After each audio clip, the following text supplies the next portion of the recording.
Camels are still used to travel across the sand dunes of northwestern Chad's Kanem region like they have for centuries.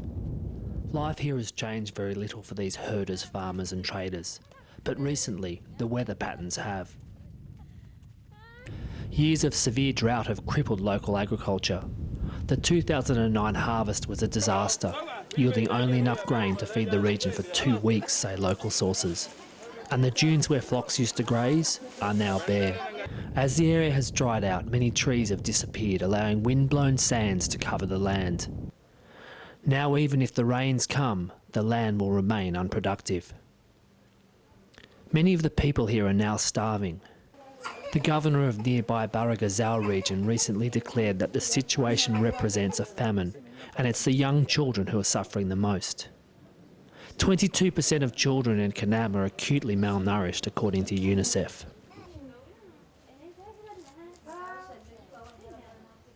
"13-month-old Adam Abdullahi was in a critical condition when he was brought into this therapeutic feeding centre in the regional capital, Mao. He's now receiving emergency care and is fed milk every 3 hours. His 17-year-old mother spoke of eating only porridge made from millet every day during her pregnancy, which left her weak after the birth and unable to care for her son properly. Adam's mother and grandmother stay with him at the feeding centre day and night. There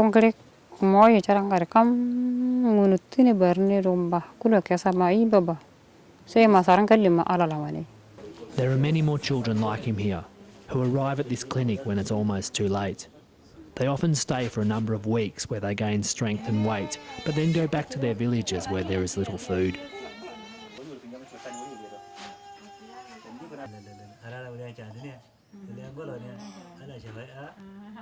Parce que les enfants malnutris sévères avec problèmes pathologiques sont référés à ce centre, les non-répondants sont référés à ce centre.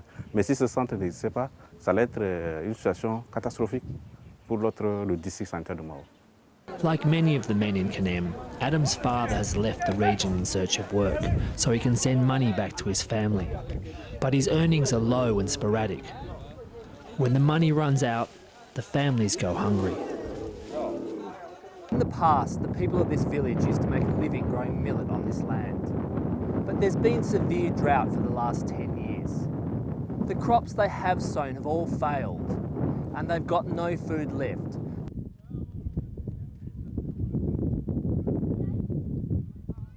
Zara Hassan lives in this small hut 20 kilometres from the regional centre Mao with her 2 children. Her husband has also been forced to go away in search of work, as the land they used to farm is no longer productive. They used to grow 100 kilos of millet a year, which was barely enough to survive. Now they grow nothing.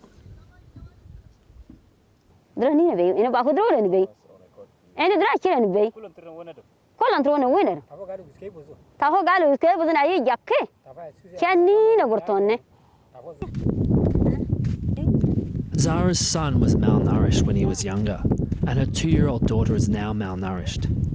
Every week she treks 4 kilometres across the sand dunes to the local feeding centre to get supplies of plumpy nut. It's basically peanut butter with added protein, energy, vitamins and minerals, and it very quickly puts weight onto malnourished children. This is all most children here get to eat aside from porridge made from millet. Thousands of children in Kanem rely on these feeding centres for survival.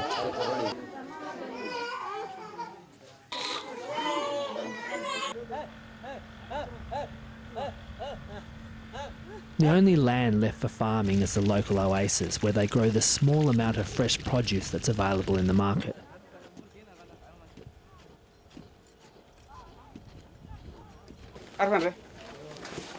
All other food items are transported into Mao from other parts of the country, leading to huge price increases and leaving thousands of families reliant on continued food aid for survival. Ash Sweeting, Lateline.